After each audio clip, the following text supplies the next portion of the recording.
Doctor M K ജയരാജന് Calicut V C ആയി തുടരാം. V C സ്ഥാനത്ത് നിന്ന് പുറത്താക്കിയ ചാൻസലറുടെ ഉത്തരവ് ഹൈക്കോടതി സ്റ്റേ ചെയ്തു.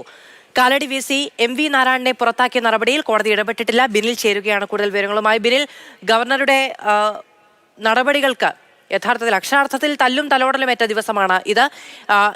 എന്തു കാര്യം കൊണ്ടാണ് ജയരാജന് തുടരാനും കാലടി വി സിയുടെ കാര്യത്തിൽ ഇടപെടാതിരിക്കാനുമുള്ള തീരുമാനം ഹൈക്കോടതി കൈക്കൊണ്ടത്? മാധു, ഈ രണ്ടു പേരെയും പുറത്താക്കിയത് രണ്ട് കാരണങ്ങളാലാണ്. UGC മാനദണ്ഡത്തിലെ തന്നെ രണ്ട് വ്യവസ്ഥകളുടെ ലംഘനം ഉണ്ടായിട്ടുണ്ട് എന്നതായിരുന്നു ചാൻസലർ കൂടിയായ ഗവർണറുടെ വാദം. അങ്ങനെയാണ് ഈ രണ്ടു പേരെയും പുറത്താക്കിയത്. എം കെ ജയരാജന്റെ കേസെടുക്കുകയാണെങ്കിൽ അദ്ദേഹത്തെ നിയമിച്ച സെർച്ച് കമ്മിറ്റിയിൽ ചീഫ് സെക്രട്ടറി അംഗമായിരുന്നു എന്നതായിരുന്നു അദ്ദേഹത്തെ പുറത്താക്കാനുള്ള പ്രധാനപ്പെട്ട കാരണമായി ചാൻസലർ ചൂണ്ടിക്കാണിച്ചിരുന്നത്.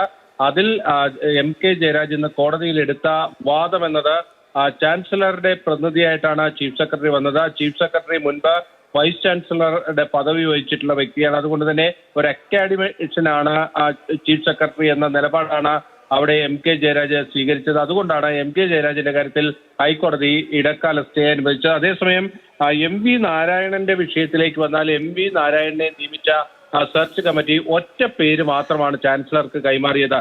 UGC മാനദണ്ഡ പ്രകാരം 3 പേരുടെ ചുരുക്കപ്പട്ടികയാണ് നൽകേണ്ടത്. അത് നൽകാത്തത് കൊണ്ടാണ് കോടതി എം വി നാരായണന്റെ കാര്യത്തിൽ ഇടപെടാതിരുന്നത്. ബിനിലാണ് വിവരങ്ങൾ നൽകിയത്.